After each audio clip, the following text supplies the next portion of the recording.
Hi everyone and welcome to our topic which is the ICT content creation and evaluation. So let's focus now on creating visual ICT content. Una sa lahat, no, we have the infographics, no. So normally, no, when we want to present or visually present yung mga data or information, um, like for example, yung proseso sa isang bagay or you want to create awareness over an advocacy. So yun, no, we try to combine graphics and text. Siyempre, no, iba rin yung social media graphics. Ito yung normally ginagamit natin for platforms like Instagram, Facebook, and Twitter. So ganun din, it is also used for information dissemination and it also give awareness, no, kung depende again sa purpose, kung yan ay for product or brand awareness, no, o kaya pwede rin naman for uh, related to promotion of products, no? And of course, we have the embed banners and ads. Ito yung nakikita natin normally sa mga sites or websites. So, in relation to design principles, ano ba yung mga dapat nating i-check? Una is yung clarity, no? So, dapat yung visual content natin is clear, okay? And easily understandable. Kaya yung mga ginagamit natin dong words are those words that can be easily understood by the target audience. And the graphics, no, and the design should also be related to the words, no, na linagay natin or text na linagay natin. And of course, no, yung engagement, okay? So, dapat is visually appealing yung visual content natin. Nang sa ganun ay ma-capture na talaga yung attention ng target audience natin. Also, in terms of brand consistency, okay? So, of course, no, dapat is yung the way we do styling, no, and even the tone or colors, kailangan is consistent, no. Nang sa ganun, the audience, no, can easily recognize the brand that you're promoting. So there are actually tools and techniques, no? So una is the graphic design software. So marami tayong graphic design software like the basic is Canva, no? Adobe Illustrator and Photoshop. Ayan, so normally ang pinakamadali talaga dyan yung Canva, no? And of course, we have the templates and customization. So normally, like sa Canva, no? And of course, actually, we have also, for sa mga ganito, sa Adobe, meron din mga pre-designed templates and customize them to fit specific needs. Kumbaga, hindi ka gagawa from the scratch. Okay? So the next one is all about evaluating pure ICT content. So of course, no, we have to get the insights of others, no, relative to the output that we've created, no. So paano ba i-evaluate ng peer yung uh, content natin? So first is the relevance, no. So i-check niya kung yung content ba ay align with the theme, okay? Kung yan ba ay birthday party, yung may kasal, no, or fiesta, no.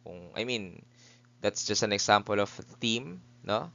Or related to Valentine's, okay? Or related to holiday season, okay? And of course, the purpose of the project, no? Bakit pa ginagawa natin yun? Another one is the quality, okay? So, kailangan is ma-assess yung overall design, nagmamatch ba yung mga kulay, nagmamatch ba yung mga graphics, yung mga pictures, yung text, no? Is it readable? Baka mamaya is masyado maliit or uh, hindi nababasa yung text, no? And of course, no, how effective the communication is using the graphic contents. And of course, in terms of audience appropriateness. So, dapat is we make sure na suitable yung content dun sa target audience natin. So, for example, if we target kids, syempre iba ang design yan compare if we target adults. So, in terms of constructive feedback, so we should accept, no, other feedback. And kailangan, no, positive tayo, no, on first, no, identifying the highlight, no, identifying the strength rather and highlighting the strength in the content. Okay? And then, after we, of course, no, we mention the positive aspects, no, as a peer, then that's the time that we have to, of course, no, tell ano ba yung areas for improvement. So, that's the time that we have to provide suggestion para ma-enhance yung content.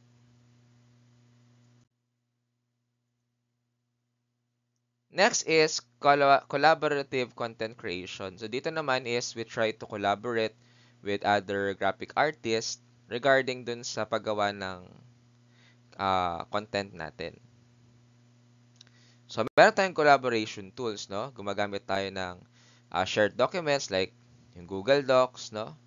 Or Microsoft Drive, OneDrive for collaborative writing and editing. Nang sa ganun, hindi na kailangan na pumunta pa ako doon sa isang lugar and meet with someone just, just to add additional insights doon sa ginagawa naming articles or any, text. Okay? And then, we have also the project management tools like yung Trello o Asana for task management or collaboration. So, ang kagandahan dito kay Trello and Asana is pwede mong i-assign yung task. Tapos, for example, you could also do, timeline. Okay? Nang sa ganon is yung each team members, meron siya nakafocus na task at may timeline nun at nandun yung updates kung ilang percent na yung nagagawa. So, for example, if let's say the other is completed already, ayun, pwedeng tumulong din siya sa iba, no? Or others would collaborate para mas mapabilis yung project, ganun. So, designing collaborative content, no? First is the division of labor. So, dapat is naka-assign yung roles and responsibilities dun sa mga different parts of the project. Kasi kung isa lang yung gagawa niyan or lahat ay gumagawa lang sa isang part, syempre it will take time before the project will be completed. Then of course, no, yung integration ng contribution. So, dapat is yung mga kino-contribute ng bawat member sa team ay talagang cohesively integrated, no, into the final product. Sabihin nun, talagang pinagsama-sama and talagang they blend, no, well to each other.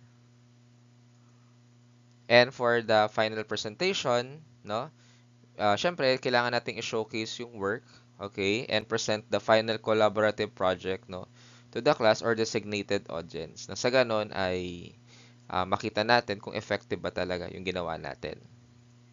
And then, no, we should also have feedback and reflection kasi possible on the collaborative process, possible may nakikita tayong mas pwede pang gawin or improve to have effective collaboration and communication and try to get feedback from the final product.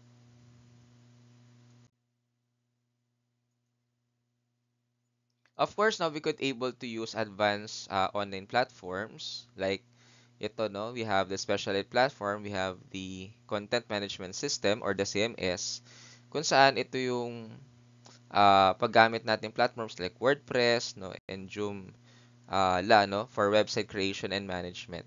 So ito yung mga platforms kung gagawa tayo ng mga website. And of course, no, we could able to uh, use this platform dun sa paggawa natin ng ating website. Then of course, we have project collaboration tools, no? Meron tayong Slack at meron din tayong MS Teams, no? Kasi ang kagandahan nito, pwede kang bumuo ng isang grupo, tapos dun sa group na yon is yun, pwede kang mag-assign ng mga tasks, may scheduling din, meron ding yun nga, collaborative tools para mag-collaborate sila. So napakaganda nitong Slack and Microsoft Teams.